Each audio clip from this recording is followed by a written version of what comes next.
Un gladiateur ne craint pas la mort. La foule veut du sang. Caesar!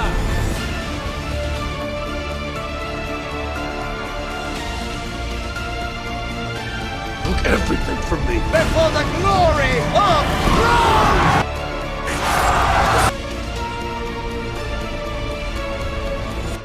I am Spartacus. Bonjour à tous et bienvenue pour cette vidéo sur l'univers de la série Spartacus. En attendant la nouvelle série concentrée sur notre cher Ashur qui sortira très prochainement, nous allons nous réunir plusieurs fois par mois pour des vidéos sur l'univers de la série Spartacus, plus particulièrement sur des personnages. Aujourd'hui, intéressons-nous au personnage de Naevia. Toutes celles et ceux qui ne savent pas de quoi je parle, n'hésitez pas à aller voir ma vidéo qui est sortie il y a quelques jours sur le personnage d'Ashur avec toutes les informations sur le spin-off qui y sont indiquées. N'hésitez pas avant de commencer à vous abonner si vous êtes fan de la série Spartacus, de mettre un petit pouce bleu si ce format vous plaît. Et nous sommes partis pour redécouvrir ensemble le personnage incroyable de Naevia. Pourquoi n'as-tu pas laissé Ilithyia user de son pouvoir ? Elle aurait pu intercéder en ta faveur. La série Spartacus de Steven DeKnight, produit par Robert Tapper et Sam Raimi, offre une série historique centrée sur le guerrier Spartacus et sa révolte contre Rome afin d'obtenir la liberté. Dans ce monde impitoyable de violence où seul le plus fort l'emporte dans l'arène, la série s'offre même le luxe d'élaborer ses personnages principaux avec une parfaite maîtrise. Mais il n'y a pas que des brutes et des sauvages dans la série. Certaines femmes apporteront une touche de douceur, c'est le cas avec Naevia. Femme de caractère, avec l'esprit combatif, son évolution se résoudra à surpasser ses homologues masculins dans une parfaite vision de son destin. Pourtant, rien n'était gagné pour elle au départ. Mystérieuse, soucieuse, passant d'esclave à rebelle, retraçons aujourd'hui l'histoire de Naevia. Interprétée d'abord par Leslie Ann Brandt avant de succéder son personnage à Cynthia Addai Robinson, Naevia est l'esclave personnelle de Lucretia. Elle est de souche phénicienne et c'était l'esclave préférée de sa maîtresse. Naevia a été toujours esclave et sa naissance fut au Ludus de Batiatus. Dans Les Dieux de l'arène, le préquel de Spartacus, Naevia est l'amie de Diona. Sa jeunesse et son innocence la rend fragile par une mauvaise maîtrise du comportement des hommes. Ses rêves l'emportent à imaginer l'utopie de coucher avec un gladiateur aimant. Impuissante face à ces viols à répétition, sombrant dans la dépression, Naevia trouve une solution pour aider son amie à préserver leur relation, l'évader. Très vite, rattrapée et tuée, Diona subira une triste fin, sous les yeux alarmés de Naevia. Après le décès de Mélita au Ludus, Naevia devient l'esclave personnelle de Lucretia. Sa position d'esclave ne l'autorise pas à avoir des relations avec des membres du Ludus et reste protégée de la violence des hommes.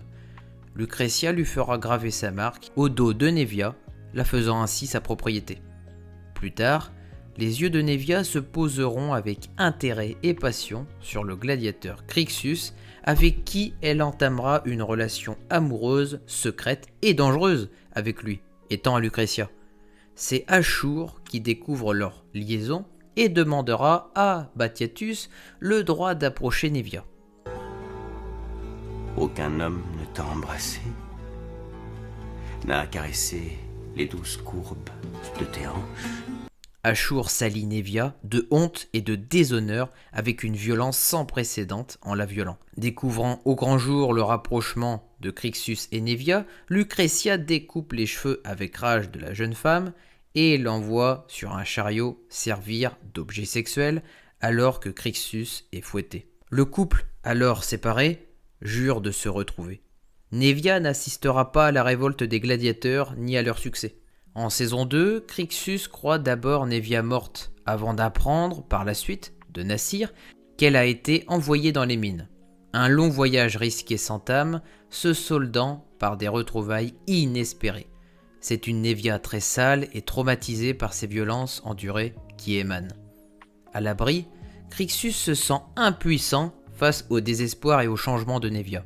Nevia lui demandera une faveur, lui apprendre à se battre. C'est un long entraînement qui commence, avec une reprise de ses sentiments. C'est une guerrière très douée et aguerrie qui se révèle, se dressant avec Spartacus et se ralliant à sa cause. C'est au mont Vésuve qu'elle défiera Ashur en duel et l'emportera dans un combat rude et intense, pouvant ainsi entamer son deuil de ses violences passées, mais ancrée et se dépassant également en tant que guerrière et obtenant le respect de ses semblables par cette prouesse. C'est une renaissance pour Nevia. Je ne suis plus sans défense ni tremblante. En saison 3, Nevia est toujours très dure envers les Romains, leur éprouvant une haine sans précédent. Trouvant refuge dans la cité Sinuessa in Valle, colonie romaine en Italie, reprise par Spartacus, les Romains sont traités tels des esclaves enchaînés, suppliant de la nourriture. Un boulanger s'avançant vers un morceau de pain laissé par les jeux de Crixus laisse Nevia induire qu'il veut prendre son arme et lui tranche la main. Avait-elle correctement agi ? Un ami romain de Gannicus lui crie qu'elle est devenue folle.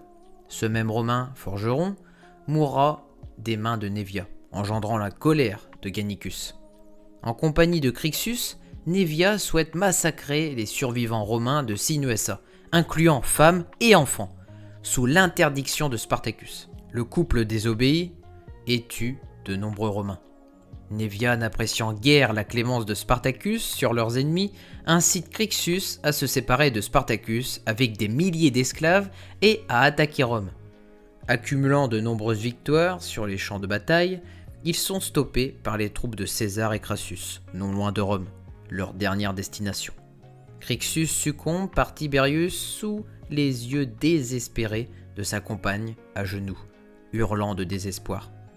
Nevia est épargnée avec une tâche, emporter la tête de Crixus à Spartacus, servant d'avertissement pour sa révolte. Spartacus organisera des jeux où les meilleurs guerriers de la rébellion se battront contre des Romains prisonniers, dont Tiberius, fils de Crassus. Nevia combat Tiberius, meurtrier de Crixus, et parvient à le surpasser. Sur le point de le tuer, Spartacus la stoppe, car Crassus propose la libération de 500 esclaves rebelles contre la vie de son fils.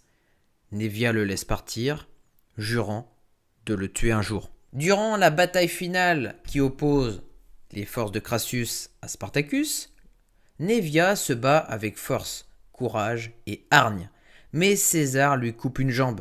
Tombant à genoux, César l'appelle esclave et lui plante profondément son épée dans l'épaule. Nevia meurt très vite en échappant à la croix, sort réservé aux survivants, être crucifié sur la voie Appia.